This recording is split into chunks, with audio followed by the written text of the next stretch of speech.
Hello, everyone. I hope you're all having a wonderful night tonight. It and thanks for tuning in. It's Akiziel here, and tonight I'll be reacting to StarCraft vs. Warhammer 40K is not as one side as you think, Part 1 TERRAN Overview by Desrat. I've never seen any of their videos before, I think. But I will say that this one got recommended to me, so I have high hopes. Because oftentimes, when any setting really is being compared to 40k, I oftentimes hear a small list of things which are used to immediately overrule, or rather, end the comparison instantaneously. One of which is saying that the Imperium for 40k, you know, due to the number of worlds they have and how big the Imperial Guard is, which granted should not be discounted, but still, that basically that they can win against most settings by sheer weight of numbers without even looking into their equipment.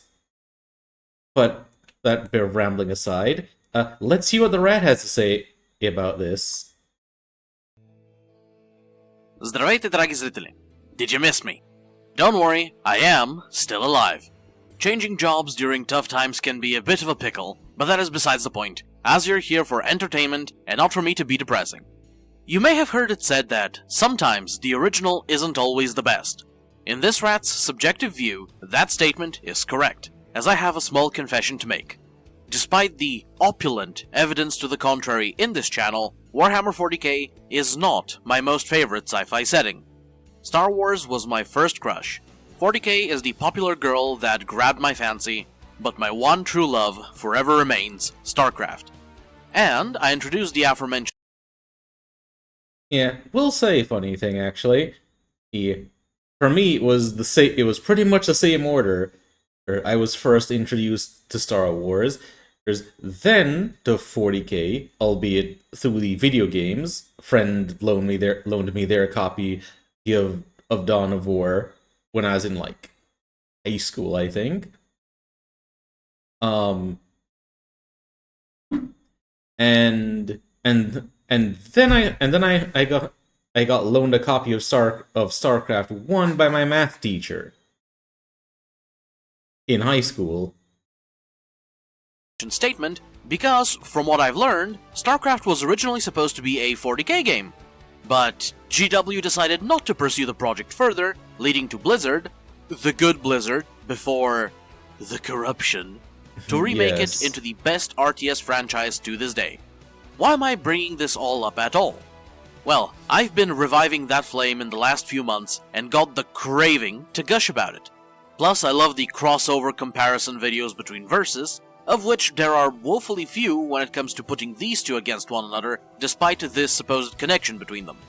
Set closeness, in essence, is also part of the reasons why, if any of the StarCraft factions was put into the 40k galaxy, not only would they survive, but in some aspects, maybe even thrive. And, as per tradition, when it comes to such clashes between science fictions in the deep cosmos, we'll begin with the humans. In advance of the actual meat of the video, I'd like to extend heartfelt thanks to the lore master of StarCraft, Subsorian, for helping me with the research process. Now, for this we'll only be talking about the Terrans from the Caprulu sector, the chunk of the galaxy where the StarCraft story takes place, because there isn't really any lore for the rest of the human race in the galaxy.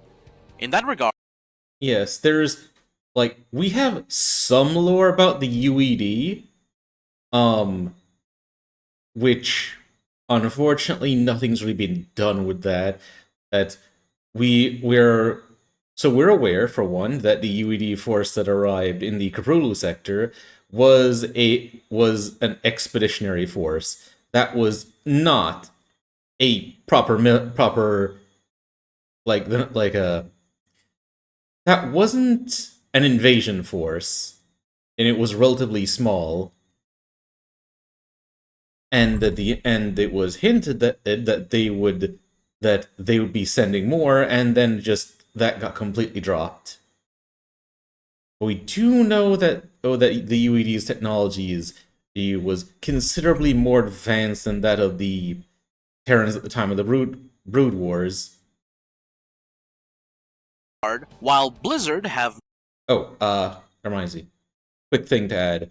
The UED Marines, often referred to in universe colloquially as Smiths, every single one of them has had an well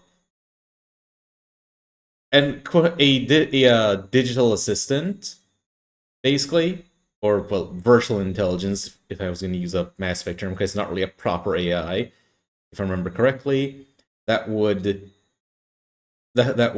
analyze all the data coming through these suit systems and being fed to it through the comms links, and advise each individual marine on strategy and tactics. Kind of like every single one of them having their own Cortana. never really given any concrete numbers on the total population. Based on the various types of inhabited planets seen throughout the story, the best estimate that we have is that roughly about 50 billion Terrans are kicking around in this frontier of space. Said population being split between 3 different nations: the Terran Dominion, largest and most stable empire; the kel-morian Combine, second most populated, under the governorship of 2 megacorps, one a mining guild and the other a shipping one, along with their associates who usurped the original government, more famous for utilizing irregulars like pirates and mercenaries in addition to their standing forces; and the Umosian Protectorate, smallest of the 3, but mainly because they decided to build tall instead of wide, so their technology is also the most advanced, enabling them to maintain their rather isolationist existence without too much interference from the previous 2. Well, also because the Umosian Protectorate, the Protectorate part is their independence is guaranteed by the kel-morian Combine specifically, who, if I remember correctly as well, the kel-morian Combine does have a leader for its executive branch, which is their general. I can already see some of the Warhammerites going to the comments to inform the rest of us that, ooh, that's kind of small. Yikes. Yeah, that's actually one of the things I see get brought up a lot when with this particular comparison. That the Caprulu sector is far smaller than the Imperium, and thus, yeah, as I said earlier. and while that may be the case, it is no less an impressive feat. We're talking 4 prison/colony ships shot into the void, one of which was destroyed, crashing on 3 separate planets, and in the span of less than 300 years bloomed into such numbers, establishing multiple star-spanning empires, survived huge incursions from terrifying Xenos and the larger empire of humanity, and ended up helping kill basically an old one/a chaos god. Hello, Duran. Do you remember what you did to me? Stukov, you have come to gloat, haven't you? No. I've come to say good night, you son of a bitch.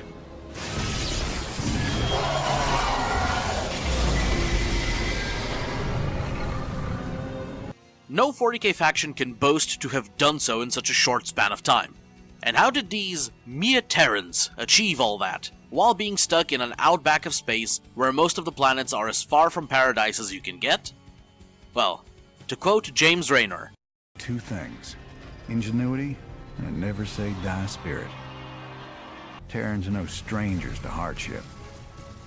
May not have the advanced technology of the Protoss, or the adaptability of the Zerg, but the fact that we'll fight together as a team, right down to the last man or woman, well, that makes us a force to be reckoned with. a sentiment worthy to be proud of, especially when it is backed up by action. This is where we'll dispose of a few of the greatest misconceptions about the Terrans that get referenced by most others. For starters, that all of their basic standing forces, the Marines, are drugged-up convicts. Yeah, no. Not anymore, at least. The Confederacy, the original biggest nation that formed in their neck of the woods, which is basically Space Australia, had the majority of its military be conscripted convicts, and if extra manpower was needed, civilians, who were put through resocialization. Yep. And that conscription part with the convicts, yeah, resocialization was a big part of it too. The Terran Dominion, and it mostly uses volunteers for its army, if I remember correctly. However, they do still have some re-socialized convicts still in their ranks, but it is no longer the standard practice to do so. We'll put a pin in this one and get back to it in a bit. But after it was overthrown and overtaken by the Terran Dominion, their professional soldiery got a large increase in volunteering recruits. By the current timeline, across all of the Terran nations, on average there is a near equal split between recruits and conscripts in their militaries. Among which are also a great deal of ranks and divisions that are regular foot soldiers who only get suitable weapons without the defense of the mechanical suits, or are straight-up penal formations, just like the Imperial Guard. Which brings us to the other really common misconception: Terran Marines getting conflated with Space Marines. Granted, this one is easy to make, given how similar their names and looks are, but it is a vast difference. Yes, because the Terran Marine is, honestly, they're more akin to the Imperial Guard in terms of their function. They are the Terran military's bread and butter, whereas the closest thing I'd say that you could really say on the Terran Terran side would be close to a Adeptus Astartes, would be you probably have to get into the wacky gadgets that the Dominion Special Forces or certain Omogen operatives get access to. Where the Astartes are augmented superhumans, Marines are just regular baseline humans with access to some combat stimulants. So in reality, it's more accurate to identify the Terran forces as guard regiments with access to power armor. A second pin we'll peek at later. Yet, despite that, I'd argue that these average soldiers are made of sterner stuff and perform better in the face of danger than nearly all, save maybe the really zealously devoted, of the Imperial Guard regiments across the Imperium. On one hand...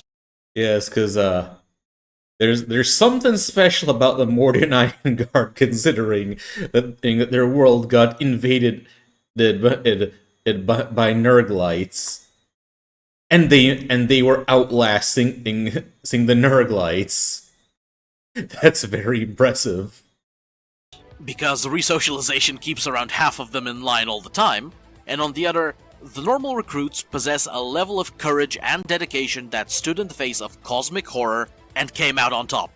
Without a God Emperor, without any kind of officially enforced faith or ideology that assures the safety of their souls, scores of men and women bravely held ground, fought back, and even marched into the mouth of hell. Figuratively, when it comes to the Zerg homeworld of Char, or the myriad of other planets in the sector that are as far from paradise as you can get, and literally, when they invaded the StarCraft universe's equivalent of the Warp, with the goal of killing what was essentially a Chaos God, all out of duty, conviction, and the desire to protect their way of life and the human species as a whole. Okay, and very likely some less savory motivations as well. It is strange that this kel-morian combine continues to operate while the UEG grips the Dominion with an iron fist. I'll never underestimate the motivational effects of Terran greed again. But the point stands. They risked going against evil, godly space magic, with no guarantee of victory, and more importantly, with no certitude or knowledge whether their own souls would be spared whatever these forms of hell could do to them. That is some heavy-grade mental fortitude right there, which would be a more than sufficient match for the terrors of the 41st millennium. Now, while having a will strong enough to not break in the face of the things Warhammer can throw at them is great, and clears them the line of being able to viably contend in such a galaxy, it wouldn't really mean much if they lacked the practical tools necessary to actually fight on. Luckily for them, the Terrans have developed a great many toys that make some noise. Founded on the bedrock shoulders of the CMC-powered combat suit. Here's where we make our first unpin. Technically, what the Terrans are wearing is not power armor, like that of the Astartes. It does not enhance the physical abilities of the wearer, instead just allowing them to pilot the strength and speed it is normally capable of, making it a closer analog to a miniature mech suit, more or less designed to allow them to bear and wield the properly killy weapons that are too big for a regular person to just lug around. Granted, however, as this little side thing, There was a variant of the Gauss rifle that could be used by humans who were not wearing the CMC armor. Like those of the Tau. Presently, the standard issue is the CMC 400, though a significant number of its predecessor, the CMC 300, can still be found in circulation. Like any good sci-fi armor, it weighs about a metric ton and helps us short kings by giving the wearer an extra 30 centimeters of height, or 1 foot for the feet-loving fish across the Atlantic. In terms of functions, the CMC 300 features full life support, advanced NBC, or nuclear, biological, and chemical protection, gravity accelerators, which allow for internal generation of gravity for use in zero-G environments, a plethora of sensory-enhancing or protective equipment, comms, a lockdown system used to stabilize wounded soldiers and or prevent a shorted-out suit from misfiring, though when activated it prevents the user from moving, increased structural support servos and pistons that allow dashing up steep slopes, making long jumps, and safely landing from a 6-meter, or 20-foot, drop, sidearm compartments in the lower legs, and a myriad other ones, all powered by cold fusion cartridges, who are noted to have less than a 0.5 failure rate in the field. Its arms are elongated, so the user's hands reach between the wrists and fingers of the suit, where they engage with the operator interface in the gauntlets. And despite the user's hand not fully slipping into that of the armor, an integrated haptic feedback system ensures more precise control, to the point where, like Astartes, small, fragile objects can be wielded.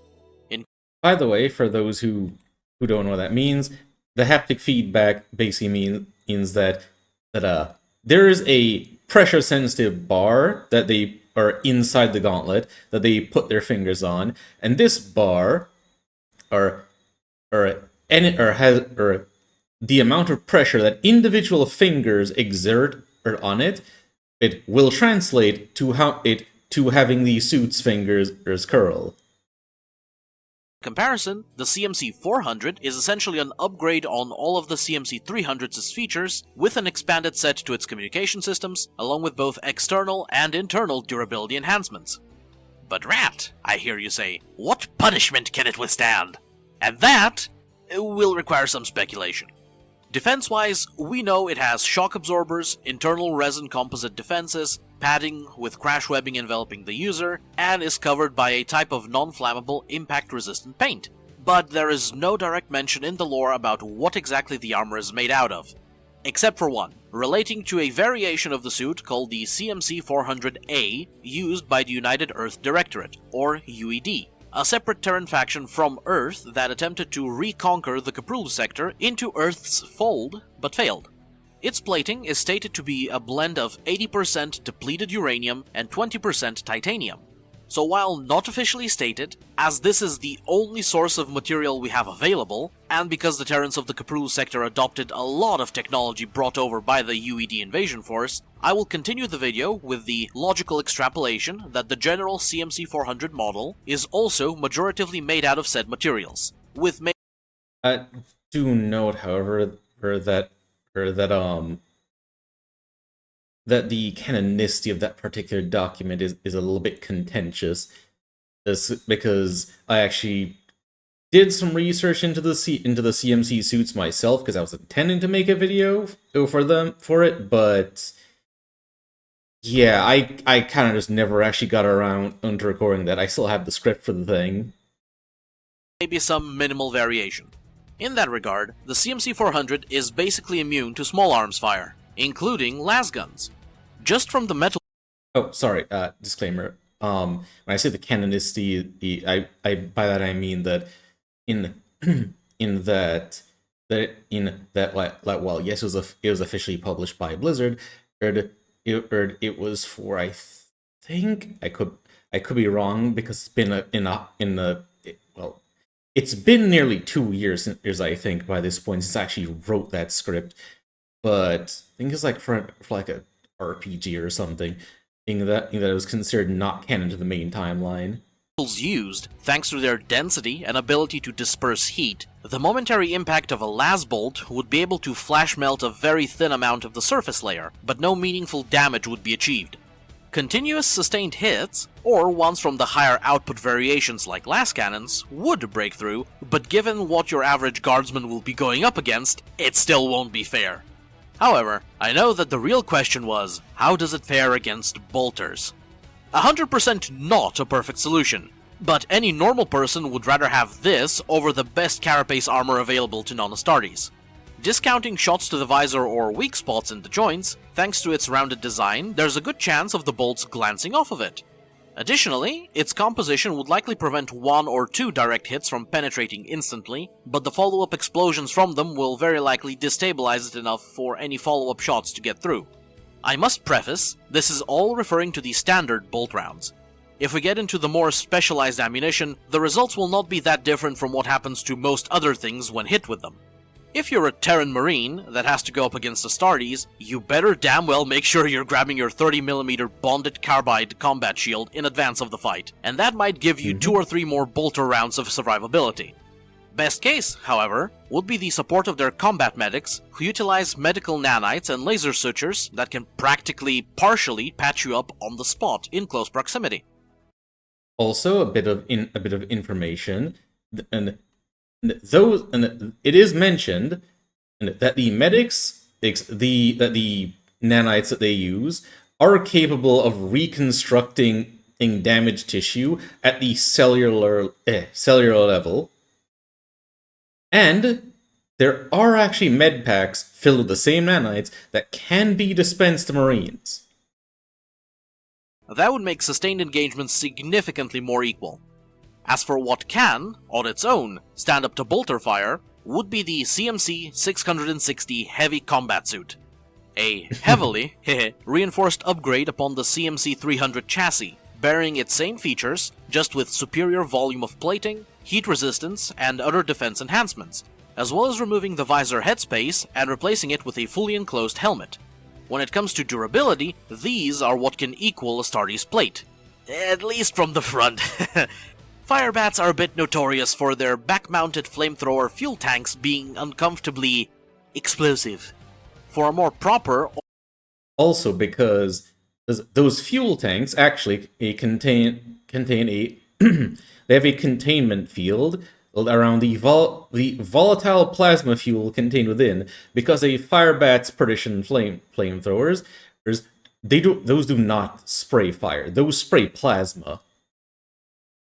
All-around defense, one would significantly prefer the 5.4 Armored Infantry Suit variant of the CMC 660, which is used by Marauders. But enough about defense. I know that what we all really care for is demolishing it. Same goes for the Terrans, whose mainline infantry tried and true is the C-14 Impaler Gauss Rifle. You can argue that this baby is the main reason why the Marines' powered armor exists. Yes, there are variants of the weapon that can be used by regular people, but the proper, juicy version of this gun mimics your average bolter in quite a few ways. Most obviously being too big, heavy, and its recoil being downright mutilating for normal people, hence it only being used while in powered armor. Ease of customizability, including add-ons such as scopes, an underbarrel grenade launcher, and, before any accusations of pussing out of melee like Tau come in, a 50cm, or 20-inch, aka conservative Catachan knife-sized, machete-like bayonet. I'm certain that at least several Imperial Guard fans felt a tingle below the belt at this. But wait! Also, those grenade launchers, by the way, it is quite strange in my opinion, in that they can accept that underbarrel grenade launcher, yet, well, actually, this probably has some, I'm willing to bet this has something to do with some sort of accident happening in lore, probably. But it is mentioned, that not only is it non-standard to attach those grenade launchers, but it is against regulations in the Dominion, in military specifically, to have those. There is more. With a fire rate of 30 rounds per second, it also utilizes a plethora of ammunition variants, such as your classic hollow point, incendiary, steel-tipped, noted specifically for when you just want to maim rather than kill an enemy. Something I'm sure your standard guardsman or firecast warrior will greatly appreciate. and, most importantly, its preferred form of ammunition, which also gives it the Impaler name, and also extends the gun's effective range by 25%. The U-238 depleted uranium armor-piercing spikes. Hold up, they use it both for the armor plating and to make ammunition out of? How? Where are the Terrans getting this much depleted uranium from? I mean... As you may know from your research, Captain, Coral was a hotbed of anti-Confederate sentiment for years. The Confederacy hoped to contain Coral's civil unrest by decimating it and its population with a massive nuclear barrage. Though the radiation levels on the planet are at an all-time low, its surface is now nothing more than a smoldering desert. The catch, Admiral, is that because this world has already been devastated by nuclear fire, Minsk has no compunction against using nukes on us. Nuclear launch detected. Nuclear launch detected. Nuclear launch detected. Yep. The Terrans enjoy their tactical nukes. Tosh, we got a nuke ready for launch. Paint a target.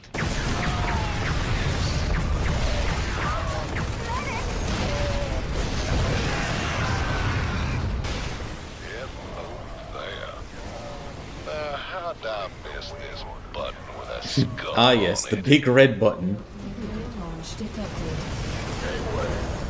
Oh, baby. You're in for a world of pain.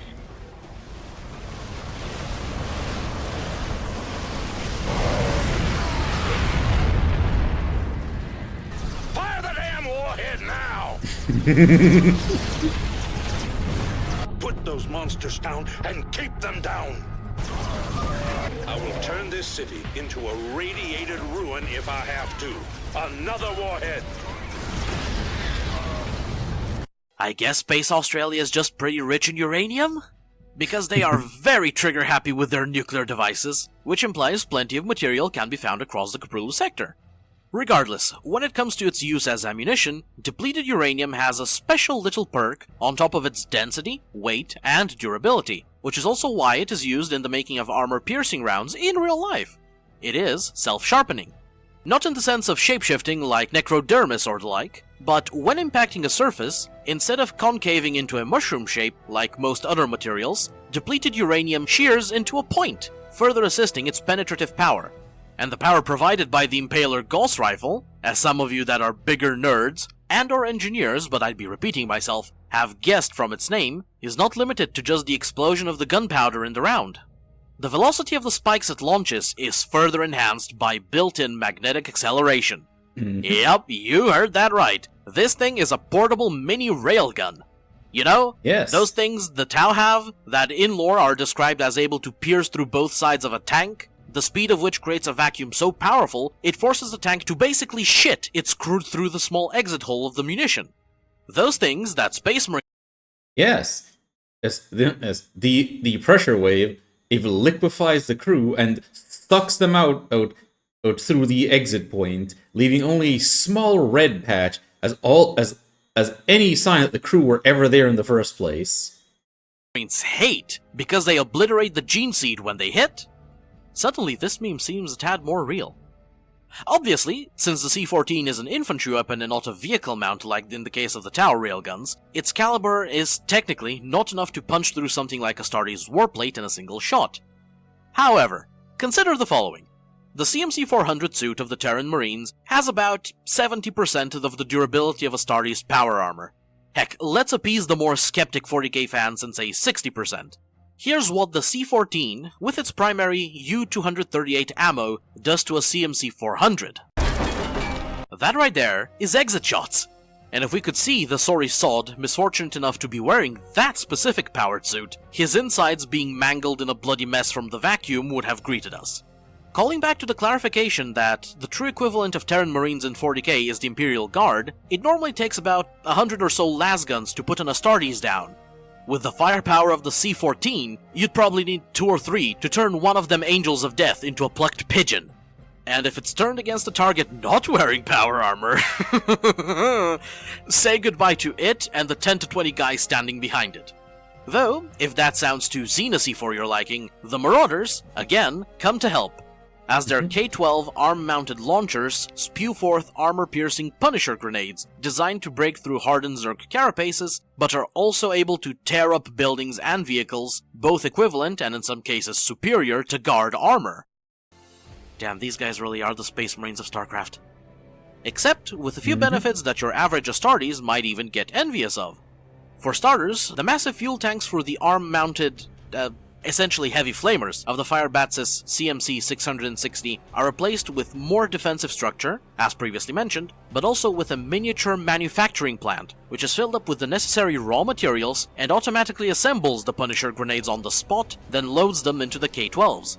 With this surprisingly more efficient use of space, an individual Marauder basically has access to hundreds of munitions, increasing their effectiveness in prolonged engagements.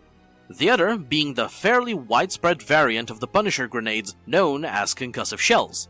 Upon detonating, these babies generate a temporary disruption to the gravity field surrounding a target, or, in certain models, a group of targets, powerful enough to affect things up to the size of a Lehman Russ tank. On this fun piece of tech that likely exists in 40k, but probably is far rarer to encounter, unless you're a Necron, Eldar, or an Orc at the peak of Mechboy Summer. Since they are the main faction used for comparison, for obvious reasons, I'm going to do a hard pivot into the things in which the Terrans are just flat out better than the Imperium in. Also, just as a side note, the Punisher grenades are listed at one point, like, as being, if I remember correctly, 40mm. However, at the time in that this figure was brought out, that was after Blizzard had made a little change from the original version and made it so that the Marauder, they made it so that in the actual game, the Marauder fired 2 grenades per attack instead of just 1, splitting its original damage per shot from a base of 10 with an extra 10 and against armored targets, and brought it down to 5 with an extra +5, which makes it a bit worse against armor because armor is added or subtracted directly. So multiple attacks tends to be worse against armor values. It's losing more damage. And they eventually reverted that change. So the original Marauder, that's been shown here from the Wings of Liberty campaign, may very well have an 80mm grenade, which me and some of my friends have theorized have been theorizing whether those are high explosive anti-tank or maybe Hesh. Which if it's Hesh, then you would not like to see what would happen to the crew of a vehicle that hits. As a start, let's have a look at 3 vehicle types that are basically mirrors of each other. In one corner we have the Honorable Imperial Guard Sentinel, and in the other, its roided up interdimensional cousin, the Goliath Combat Walker. On average, the two come at about the same height, and the Sentinel has a wider variety of armaments. But in my opinion, the Goliath's more min-maxed frame serves the purpose of a support vehicle to infantry much better. Yeah, it doesn't have attachments as punchy as a las cannon, or any melee options like the Sentinel chainsword, but it doesn't need those to do its job. Which is to fill the air with enough ordnance for enemy infantry, light vehicles, and aircraft to drastically reconsider being in the same area code as it. A task sublimely fulfilled by a fixed loadout of 2 to 3 autocannons and twin shoulder-mounted scatter missile racks, all of which are able to effectively track and fire down multiple targets independently from one another thanks to its powerful targeting array systems, turning it into an armored pillbox and an anti-air battery, with more reinforced plating than the average armored Sentinel, that can also run as fast as a car over any kind of terrain. Additionally, while the Sentinel cockpit features controls similar to those in Star Wars AT-STs, the mode of control of the Goliath is a more advanced version of the one used by the mechs in Avatar, where the pilot is strapped into a cradle that allows the machine to mimic its movements, some commands of which can also be vocally activated and acted upon by its onboard computing. This allows it to be more maneuverable and reactive, especially on the micro scale, for the purpose of dodging, taking cover, repositioning, and so on. And, as a treat, it is also equipped with gravity accelerators that allow it to operate in zero-gravity conditions, as well as special systems aiding in the mech getting up on its own in cases where it's been knocked down. Following up comes the ever-venerable Leman Russ battle tank, facing off against its wood. Also, if I remember correctly, so the missiles was fired by the Goliath from its launchers. Those are the same kind that are used by the Odin, and those missiles, correct me if I'm wrong, are mentioned as being cluster munitions. Rival the Crucio siege tank. At a glance, they seem to basically be the same, both coming at about 60 tons. And if anything, the Leman Russ might pull ahead due to having a greater arsenal variety and sporting both sponsons and additional hull-mounted armaments, while the Crucio only sports twin plasma cannons on its turret. Editor's note: yes, in-game the siege tank and some other units' weapons don't really look like what you'd expect their lore outfit to be, because, regrettably, Blizzard is very bad at correctly depicting the weapons from the lore. Well, actually, if I remember correctly, the shock cannons, the shock cannon when it deploys into siege mode fires plasma, but in tank mode it's supposed to fire a tungsten dart, if I'm not mistaken, a rather large tungsten dart. And in siege mode, this tungsten gets brought to melting point by the plasma, and the splash damage is caused by the liquefied tungsten. Resuming. So just with the twin plasma cannons on its turret, that makes it more equivalent to a Heresy-era Executioner Russ. However, due to its less archaic design, its hefty armor plating would be more effective at resisting punishment, and its tracks are less likely to be hindered by terrain. This is thanks to its multi-track configuration with 2 extra tracks for added stability, enhanced by a series of tubes in the chassis and the bogies of the tank, which pump a fast-drying gel onto damaged sections of the tracks, which replaces the lost tread segments upon hardening, extending its operational life beyond damage that would be crippling to other tracked vehicles. And the thick hydraulic outriggers, or legs, from its sides that can help push it out of binds. Oh, and this tiny little thing called Siege Mode, where the turret forgoes the 2 plasma cannons as it rearranges itself and transforms into the Crucio's Shock Cannon, a 180mm proper vehicle-mounted railgun, which fires superheated tungsten in a wide area, or different shell variants, like armor-piercing for example, turning the tank into an artillery piece. One that happened to be a pinch too destructive to friendly forces as well. That was until Lars Corp developed a smart shell capable of scanning for allied signatures and adjusting its detonation so that the friendly fire was minimized. A project that has had an astonishing 75% success rate. Variety is the spice of life, but I'd say this increased mobility and being able to switch between an execution. Oh, if he's gonna bring up actually the optional upgrades, then a thing to actually mention about the Goliath that he meant that it came by earlier, there was the upgraded targeting system. I think it was called the Ares class, and there was in addition to extending its range very significantly, there's also a twin lock system that allows the pilot operator of the Goliath to separately track air and ground targets, allowing it to utilize both its autocannons and its missile racks at the same time. Executioner and a railgun Basilisk takes the cake in this case. And in the final round, we'll go big, comparing the imposingly majestic god machines, the Titans, against the bringers of thunder and lightning, the Thors. However, to narrow it down, the Thors hit peaks of 30 to 33 meters in height, which puts them at the same size as Warlord Titans, the second biggest breed of Titan after the Imperator. Now, I know the exact size of Titans in the lore is contested, due to a bunch of conflicting sources, but the diagrams found in the rulebooks of the Titanicus game are the currently accepted official sizes, per which the parity of Warlords and Thors stands. If you don't like that, bring it up with GW. I'm just presenting the information. Anyway, back to big stompy mechs. Durability-wise, the hull of the Thor would not equal that of a Warlord, since it lacks adamantium.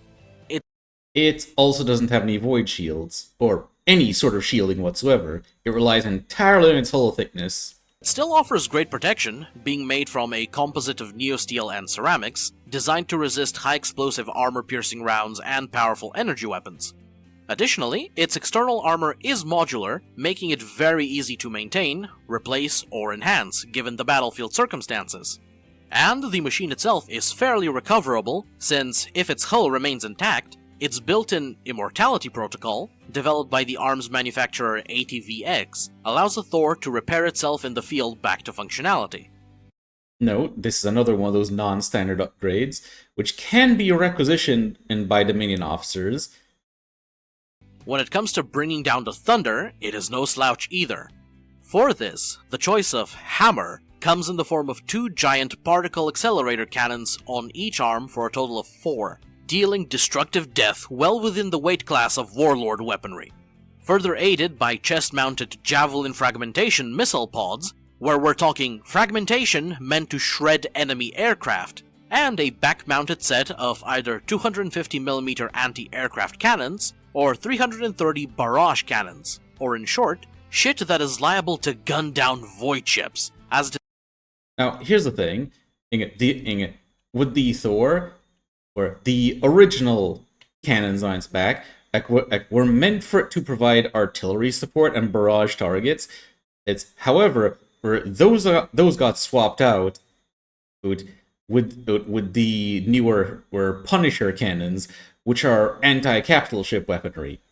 Yes, this thing can shoot down on a capital ships in its setting. And what else was? Oh, right. And however, the Dominion did skimp a bit on the cooling systems in order so as not to increase the cost of the Thor too much. As a result, well, the cannons have a fixed firing rate. This could theoretically be bypassed, but doing so risks damaging them because the cannons can, if you remove the limiter, just keep firing at such a rate that the barrels would melt because the cooling system simply cannot keep up. Is basically miniature ordinatus. For non-40k viewers, an ordinatus refers to a weapon too large to be borne by any kind of walker, sometimes including armaments normally mounted on void ships, who have a ground platform built exclusively for them.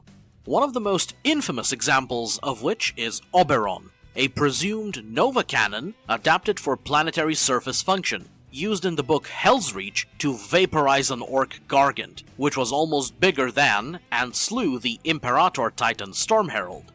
The reason I call the Thor's back-mounted arrays miniature ordinatus isn't just because the walker can carry them, but because StarCraft ships are notably smaller than those of 40k, but we'll get to that later. Regardless, even with this well-earned glazing, in a one-on-one scenario, a Thor will near certainly lose to a Warlord Titan. Among its weapon profiles, the Emperor's God Machine can field horrors too lethal for the Thunder God to withstand, while its own hull is made of stronger materials, and the biggest difference maker, the Thor's lack of shields, whereas a Warlord bears its panoply of void shield generators. Plating alone would not be able to hold out long enough for the Terran mech to breach said shields and then punch through the Titan. Yet, I still think that what the Dominion engineers have produced is the superior of the Martians, based on 2 factors. I have a feeling what those 2 factors are, and I'm gonna guess that one of them has to do with the fact that this thing only requires a single person to operate it, and just about anyone can be trained to operate it. You do not need a special selection process, as like with Princeps. Firstly, while Titans require an integrated pilot to just move, alongside additional crew to monitor and control the remaining systems and weapons, a Thor only requires a single pilot in order to bring its full capacity to bear. So the specialized personnel required to get one running, and which would be lost if one is destroyed, is far less crippling. Secondly, and in my opinion more importantly, the time it takes for a Thor walker to be manufactured is on par with the same time it takes to construct an Imperial Knight walker. Even if a Thor was just equal to 60% of a warlord, like with the Marine comparison, even though it's realistically closer to 80%, but whatever, being able to produce that in such a short span of time versus that of a full Titan of the same weight class, the former is still vastly more cost-effective. You can even apply this to the infantry, being able to train and equip the low-balled 60% of an Astartes in the same time frame the Imperium trains and equips one guardsman. Surely you've picked up on it by now. Efficiency and tactical flexibility, born from the fact that the Terrans are just better at adapting. Honestly, comparing the ability of research and development between them and the Imperium is like comparing that of the Skaven and the Dwarfs from fantasy. One is lightning fast, while the other is glacial. And this still stands even if you factor in that the Mechanicus predominantly relies... I love the funny rats, by the way. If it weren't for the fact that they keep trying to stab me, I'd want to keep one as a pet. ...on adopting newly rediscovered tech, rather than developing new ones due to their dogma.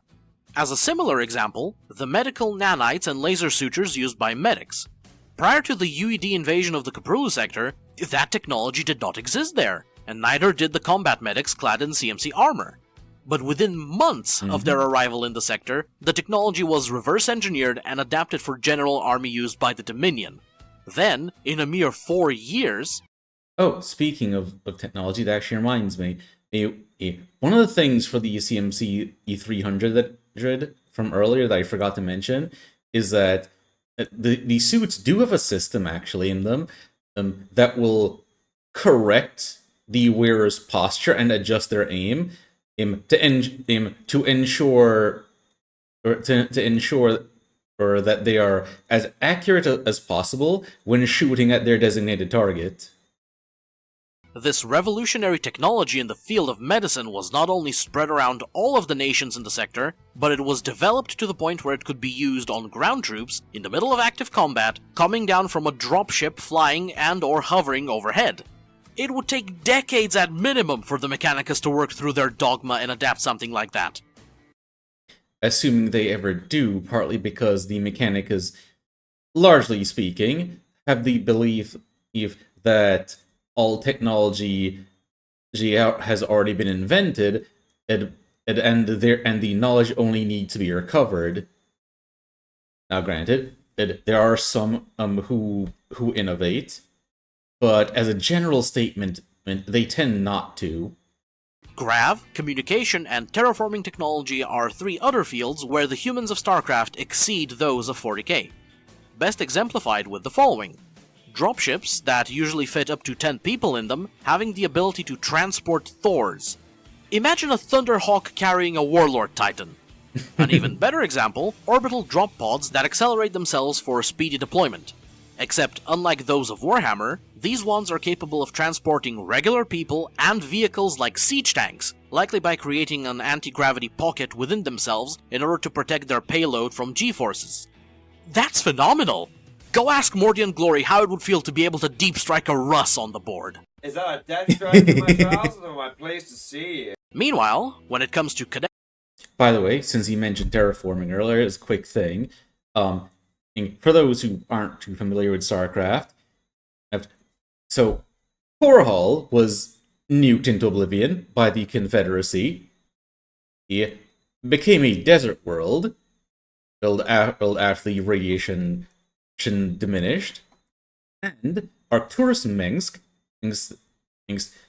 took great effort to terraform Korhal and restore it to its former beauty from before the planet was subject to global thermonuclear fire. They have engineered technology that lets them have near crystal clear video feed between 2 ships that are light years apart, on top of other means of communication. While, with the lattermost mentioned kind of tech, they kind of cheat.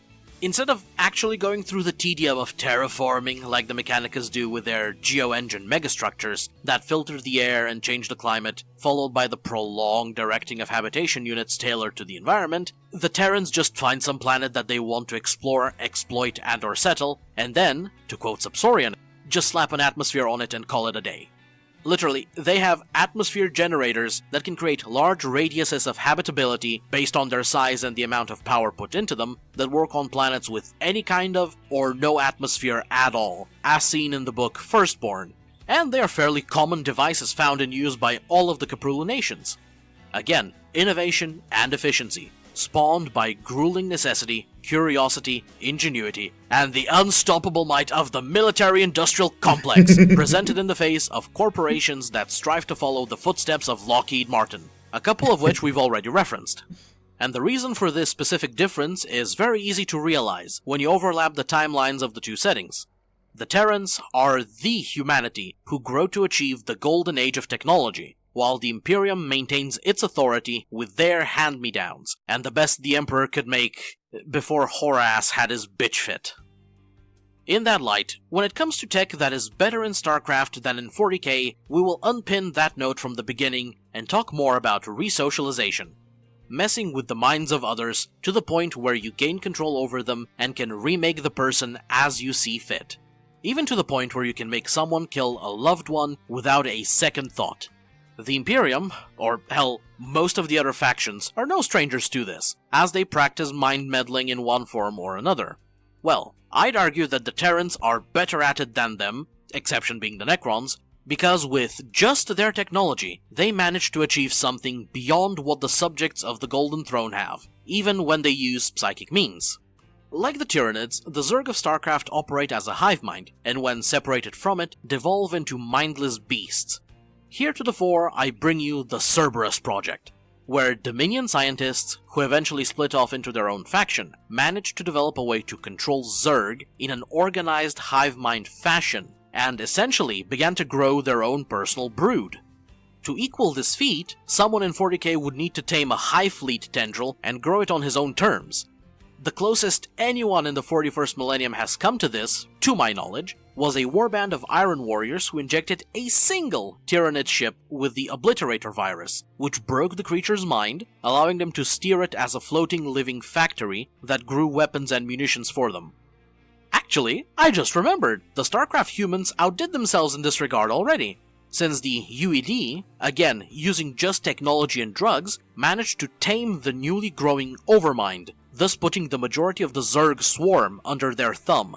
Following this, I'd like to bring up the story where the Tau captured an Astartes and tried to probe his mind, but he consciously forced his body to die, taking the scientists that were trying to breach his thoughts with him. From the examples we went over earlier in the video, I believe Yeah, there's also, just by the way, the fact that they have their, psi emitters, psi destructors, there's hive mind emulators, that sort of stuff in StarCraft, which by the way, given that psionics in StarCraft work differently than in 40k, I don't think there'd really be a crossover for there. So any of that technology I don't think would affect 40k psychers. You, dear viewers, would concede that in the case of encountering each other, the Terrans would be far more adept at adopting 40k technology than vice versa. But with these last few ones, if they were to get their hands on a Space Marine, which, given that the bloody Tau did it, is very much so not unlikely, or nearly any other kind of valuable asset, they'd have the know-how with which to get him to reconsider his loyalties, so to say. With that tasty train of thought available to ponder, let us continue. Most of the ground pounders have had their time in the spotlight, but now it's time to look at the ones that move them from ground to ground, so they can get to pounding. The void chips. Yeah, being fully transparent here, there is no contest in a straight-up fight. The Terrans get trounced. Hard. Realistically, we only know about battle cruisers when it comes to vessels that aren't some form of supporting fighter craft.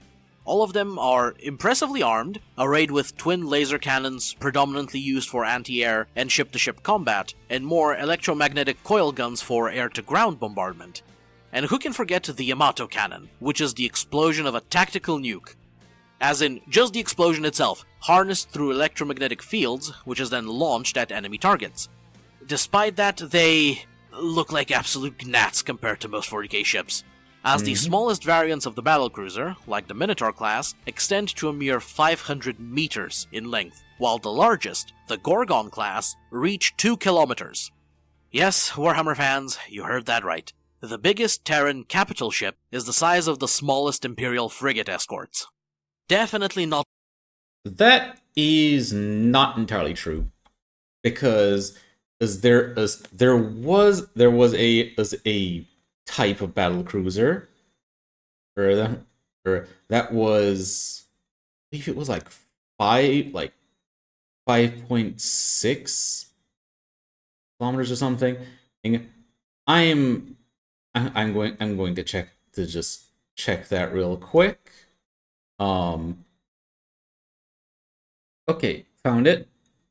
So it's a bit inconsistent, but it said that the Behemoth class, which is the one I was thinking of with the greater size, has at one point been stated to be 9 kilometers long, and at other times stated to be 1 kilometer long.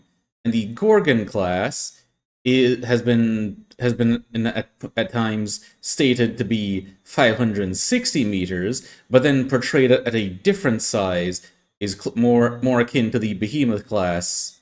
So it's a bit all over the place. But yeah, definitely, a battlecruiser is not going to do well against most 40k ships. Even escorts tend to be I think it was around 2 kilometers long, and that's not accounting for the fact that the Terran battlecruiser is, honestly, in terms of what it does, I would honestly compare it closer to a Star Wars Venator, or in the sense that a battlecruiser has a lot of facilities in it that are not dedicated to direct fighting. Because it's also supposed to be the main vessel that you would use to transport your forces between planets. So it's carrying your troops, your vehicles, their equipment, and the manufacturing facilities. Your SCVs, all that has to fit on the battlecruiser. Looking good for the StarCraft side. Of course, that is when it comes to a straight-up honest battle. But inventive little monkeys know that it is better to fight smarter rather than harder. Space guerrilla warfare. From that lens, smaller ships hold quite a few benefits. Cheaper, easier, and faster to build. At the most base level, losing a battlecruiser would be negligible compared to an Imperial cruiser or Emperor forbid battleship falling. An interesting factor is also that the void ships of most 40k factions can't really operate in the atmosphere of planets. Sure, they can dive in for brief periods, but their greater bulk puts them at a much larger risk of getting dragged down to the ground. While the Terran ships' lighter frames, combined with their superior anti-grav tech, enables even the biggest ships to be fully operational within a planet's skies. So even if they are not able to establish void supremacy, dislodging their air superiority would be extremely difficult. But void warfare is what matters most. In its context, smaller targets are more difficult to hit, doubly so when they are faster and more nimble thanks to their reduced size. And, as durable as Warhammer stuff is, having something with the strength of tactical nukes set off on them, especially near vulnerable spots like the engines, would still do awful damage after the void shields are broken through via concentrated fire. At which point, the smaller fleet would just flee, regroup, and do it all over again. I'd hazard a guess that quite a few of the 40k fans just had the thought that it wouldn't be that easy, or that it wouldn't work at all like that. If you did, well, feel free to bring that objection up with the verdict of 6 Primarchs.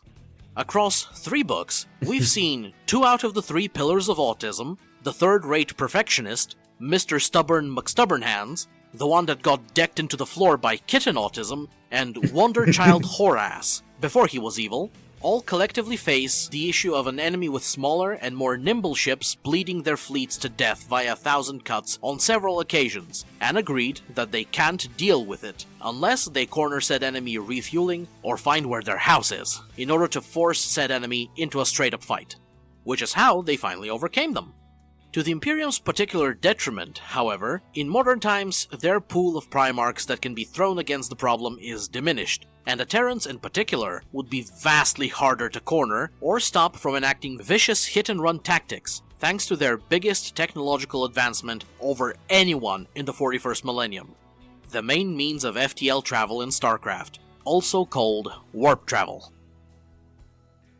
While that might raise some eyebrows, it has nothing to do with what a normal 40k enjoyer associates with that word.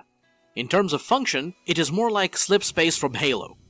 Yes, or hyperspace from Star Wars, because the warp space in StarCraft, if I remember correctly, is its own realm, similar to the hyperspace realm, but it's very safe. A form of pocket physics-less dimension that allows you to circumvent time and space, which you access by having your ship's warp drive open a small wormhole for entry and exit. All with a relatively fixed distance-to-time ratio, where multiple light years can be covered in hours.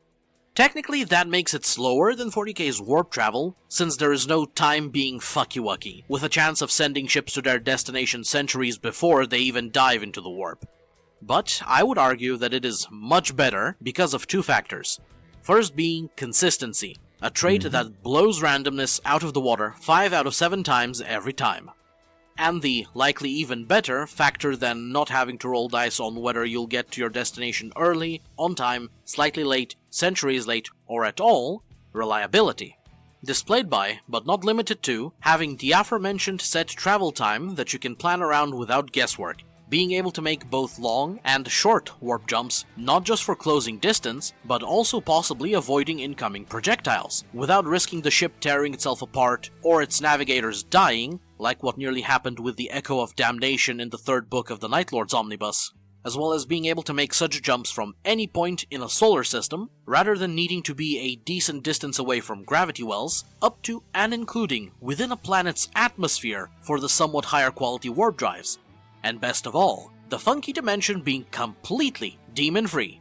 When going through it, the crew's main worry would be over technical failure or accidentally exiting a warp jump right into a solid object or a star, instead of whether they will have to play host to some flavor of Space Satan's crotch fruit. In fact, by being completely unrelated to Warhammer's warp, the StarCraft means of FTL would not be affected and limited by its tumultuousness. All of which, along with not needing to be moored to anything like navigators, requiring only the equivalent of a big, non-sentient calculator to establish their course, in my opinion makes StarCraft warp travel a method of FTL for which the Emperor would probably smash his own webway project without Magnus. Because, realistically, with it almost any faction would be able to make it for quite a while in the 40k galaxy on maneuverability alone. Yep, and no worrying about warp storms either. However, the natives of the Caprulu sector have one extra similarity to their grim darker counterparts that will play an indispensable role in any kind of conflict between them: space magic. Here's where psionics. I expect the StarCraft fans to start reminding me that I seem to have missed something very important. Or should I say, scary important. And before you say it, no, I did not put off talking about it just because I main Protoss. Preamble aside, I am of course referring to the Terrans' very own super soldier, one that haunts the nightmares of their enemies and is sure to make a similar impact upon the Warhammer scene should he be brought there. The one and only Ghost reporting.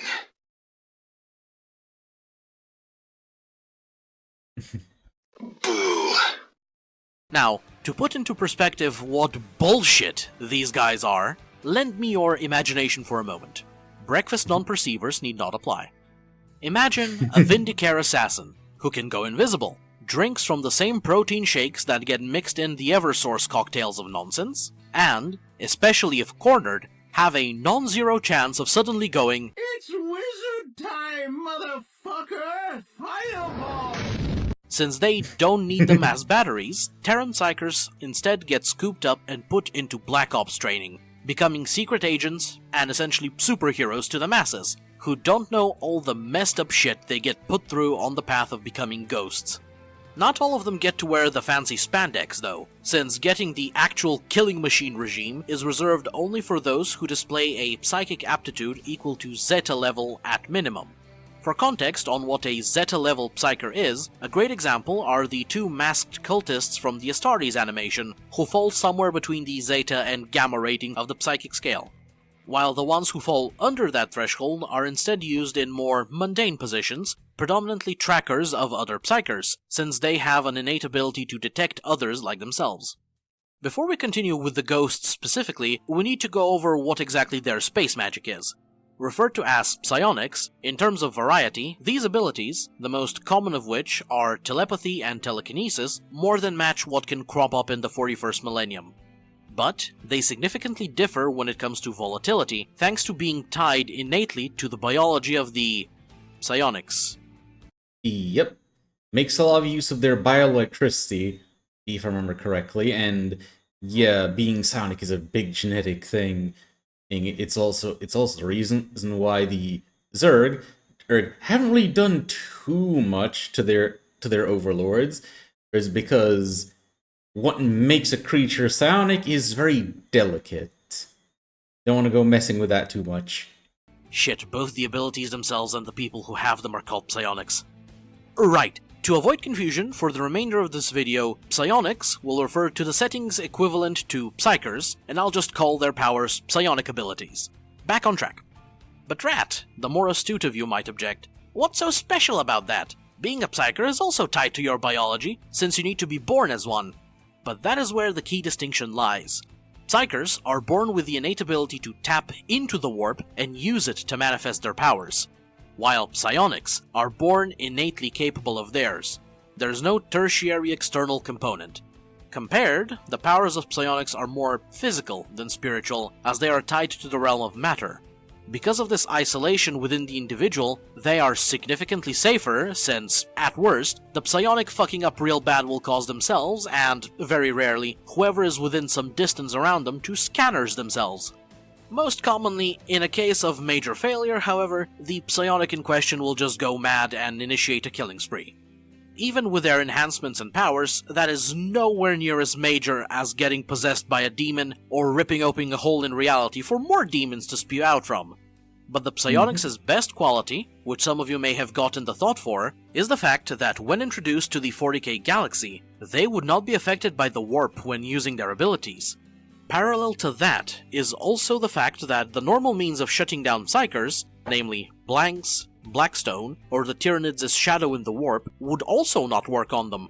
Now, a Calexis assassin would still be able to obliterate their soul using their animus speculum, but they, or the Sisters of Silence's passive ability to nullify and not be affected by psychic powers, would not affect the abilities of a psionic, which would necessitate factions from Warhammer to use more psychers as countermeasures, and that, as we've already mentioned, has a lot more risks involved than one's grey matter popping like a balloon.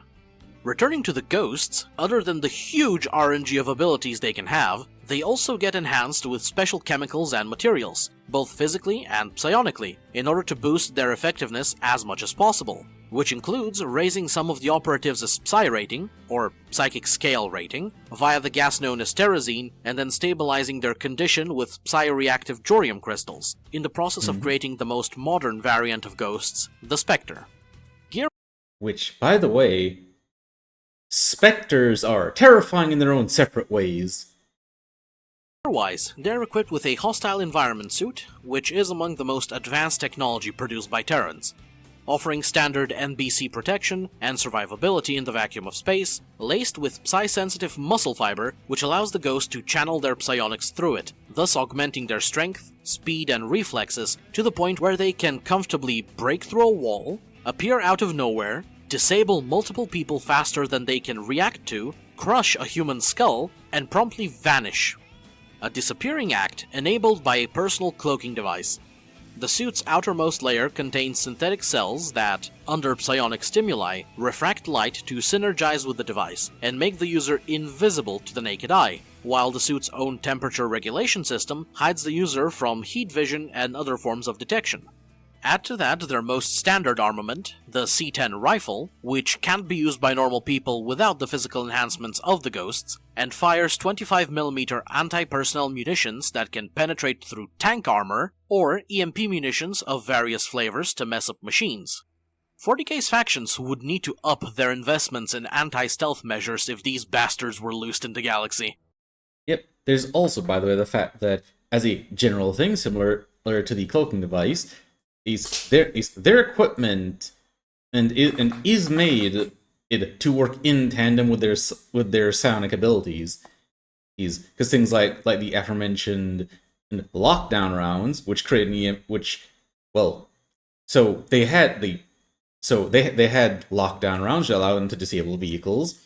There's the EMP, which allows them to damage shields and drain energy out of things, disabling electronics and whatnot. And they can also psionically charge their bullets. It's to do quite the extra number on people when they snipe them. And yeah, the C-10 canister rifle, it does have separate fire modes, or it can fire a grenade, or the same kind fired by the vulture bike, or can fire bullets. Good luck to any important person, unironically including Astartes, catching enough sleep if they know they are a thing. Given everything presented thus far, it's not difficult to conclude that if all of the Caprulu Terrans were placed within Warhammer 40K, they would not only survive, but, it could be argued, they just might thrive, easily achieving the same or better status as the Tau Empire, thanks to their stable FTL and means of rapid expansion. Though, in fairness, since the Severan Dominate is still kicking around, whilst holding off both Imperial attempts to pacify the region and an Orc Wah at the same time, the bar to achieve that may be deceptively low in the face of the 41st Millennium's perceived reputation. For those of you not familiar with them, the Severan Dominate are a group of systems that rebelled in secession from the Imperium, who only have their slightly modified but majoritively standard Imperial tech and equipment that they produce on their worlds, and constitute such an insignificant threat that the bovine fishweebs look intimidating by comparison. That's not to say that it would be an easy stroll through the park for them. A good chunk of their success would bank on everyone else being too busy to direct their full attention in their direction until they grow some more. What I'd put as the biggest concern for their survival, however, would, ironically enough, be chaos corruption. Specifically the slow, insidious kind that builds up in the shadows. Not having an overbearing dogma enforced societally helps with efficiency, yes, but that does leave an opening for the ruinous powers to slither their way inside. Yep, and having no prior exposure to, anything like the warp, or rather, anything that works quite like the warp, they don't really have any countermeasures against it. Then again, the Terrans have had to deal with something akin to it, where during the events of the End War in Legacy of the Void, a decent chunk of them had their minds directly taken over by what was kind of a chaos god. So if they can get an example of how chaos works, they may be able to come up with countermeasures. Well, yes, granted, that was the Mobius Foundation that happened to, and Mobius was also being led by Nerud, who was also Semir Duran, who was a shapeshifter and was created by Amon, the basically old god-esque creature. But the reason I say I don't quite think it works in the same way is partly because while Amon can mind control people, well, it's so far we've seen them mind control the Protoss via their psychic connection, well, psionic connection, the Kala, and well, where have we seen him on take control of humans outside of Mobius?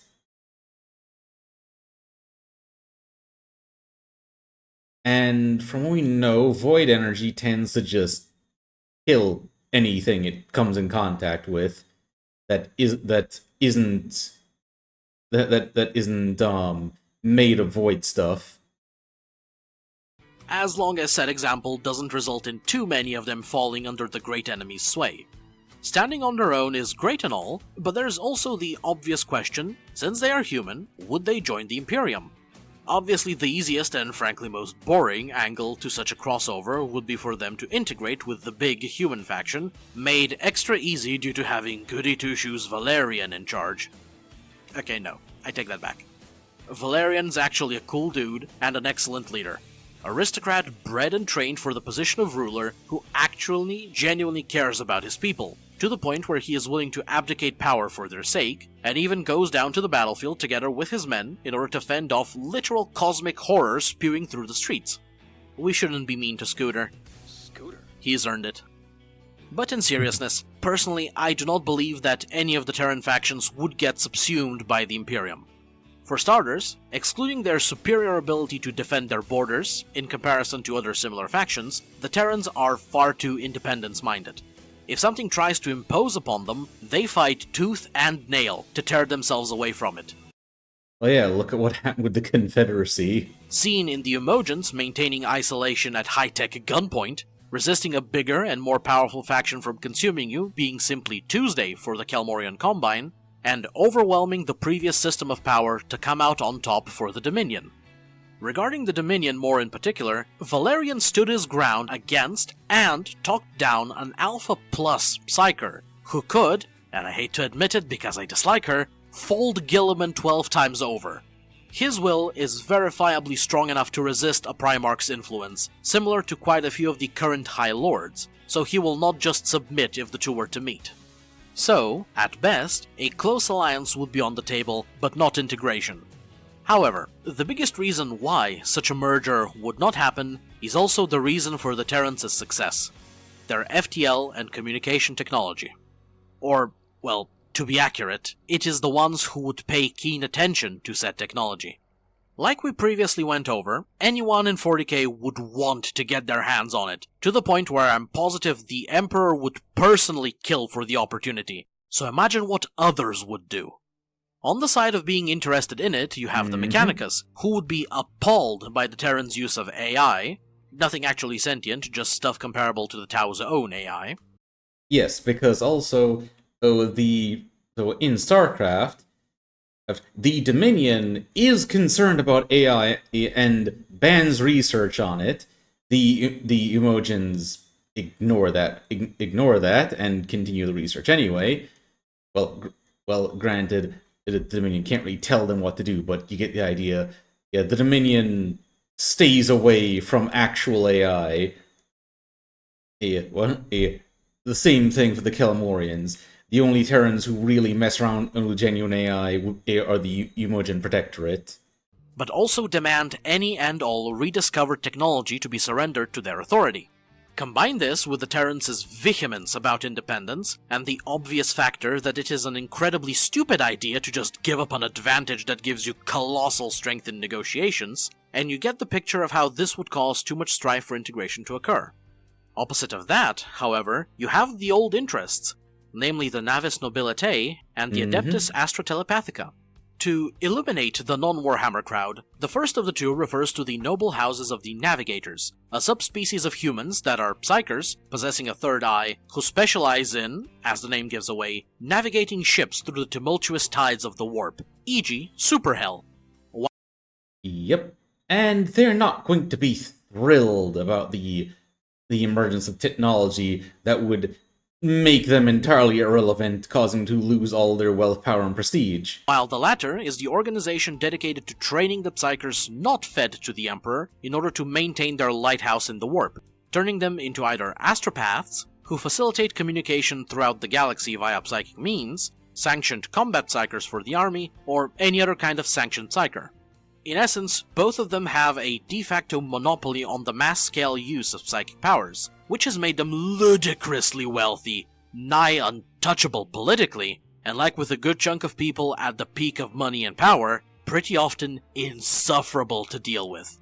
With the added pinch of unwilling tolerance, because they are, technically, mutants. Something the Greater Imperium does not like, but is forced to keep them around, because without their services, all Galactic Empire functions fall apart. But what if, suddenly, competition appeared? Something that can carry information reliably across light years without the risk of tearing open demon gateways, like the Scream perpetrated by the Night Lords of 10th Company. Something that allows for ships to travel safely and stably without even needing to get within sniffing distance of the warp. Something that demotes them to the status of redundant, unnecessary, and replaceable. Countless examples in our real-world history give a glaring answer to what structures of powers do in such cases. Destroy the opposition before it brings them down. And in this case, it will go doubly hard, because other than making additional combat psychers to deal with demon incursions, the remaining best use for the two organizations would be additional fuel for the Golden Throne, while decoupling their power from the reins of humanity. A fate that they would not allow to pass, by using every ounce of their influence in order to sabotage any kind of merger that would lead to it. And I assure you, their influence is vast, since during the Great Crusade, they likely lobbied the Emperor directly to outlaw the use of psychers by the Adeptus Astartes and the common military during the Council of Nicaea, which got Magnus shafted and assured their monopoly on the psychic fields. Now yes, the trial of the Thousand Sons as Primarch was predominantly launched on the accusations of his brothers Russ and Mortarion, but given the other rivalries that happened between the Emperor's sons, I do not find it compelling enough that their squabbling would have made him reach such a monumental decision. This is purely my speculation, hence why I say it is likely, but personally I am fully convinced that the Navigators and the Astra Telepathica, who are fundamental for the Imperium to exist at all, put their thumbs on the scale of this decision by the Master of Mankind, which he only acquiesced to because he was building the human webway, which would have also made the two of them replaceable, and he kept that knowledge from them. Now that I think about it, though... Which is also some of the reasons that I have heard people theorize is why the Emperor didn't tell anyone, except I think like Malkador, about the Webway project. Because, you see, if you tell people, even if they don't tell anyone, and those people could still get their minds read by the telepaths. You can also lump in the Mechanicus in this pile of I don't want to be replaced, since you can be sure Gilliman would much rather work with people that do science normally and more effectively than the dogma of Mars. And don't have to spend like 2 hours applying holy oils and chanting in just to replace a fuse. Which just adds another fundament of the Imperium's function to the Coalition. With such stupendously powerful interest allied against them, the Terrans are more likely to be lobbied for extermination than integration, possibly resulting in another civil war, except this one actually breaks the whole Empire apart, due to being fought over its core fundaments of existing. And as much as I detest Papa Smurf, he isn't a retard. He would perceive all of that the nanosecond he learns of what these new humans can do. All of this is why I think the most likely outcome for the Terrans, if they are put in the 40K galaxy, is to become a close ally of the Imperium via direct proxy to Gilliman, while he tries to figure out a way to replace the inconvenient pillars of government before the Terrans expand to the point where they can possibly stand on business against him more solidly. Now, what I think the funniest possibility is, would be if Arcturus Mengsk is in charge of the Dominion when they get transported over. Oh boy. Now, that piece of snake shit would make Mork happy with how cunning he is, and he just might worm his way on the Council of the High Lords of Terra via his machinations. Oh, he will definitely bite off more than he can chew at some point, but with his prodigiousness of being a slimy, backstabby, plans within plans twat that knows where you'll walk before you do. I'd bet money that he eventually ascends to become a demon prince of Zinj. might keep that in the backlog of ideas as a narrative to potentially explore, if there is demand for it. That would be quite a funny hypothetical to go through, to be honest. But we'll see. Thank you all for your patience. I hope this video was to your satisfaction. If it did, please nuke the like button and let me know what you thought about it in the comments below, or predictions on how the other StarCraft factions would fare in the Warhammer 40K setting. To not miss out on future videos, be sure to subscribe to the channel, and in the case that you would like to support the channel a little extra, you can do so via the Ko-fi donation link from the description. With that, I hope you're having a great day, and wish you an even better one tomorrow. That was really a treat to watch, genuinely so. It was honestly refreshing, actually. In some ways, and I hope you guys enjoyed watching with me. Definitely, if you haven't already, pay a visit to Rat's channel and like the original video, a link to which will be in the description box below. Oh, I'm looking forward to the next part that he makes for this. And until next time, I hope you all have a wonderful night. Ta-ta!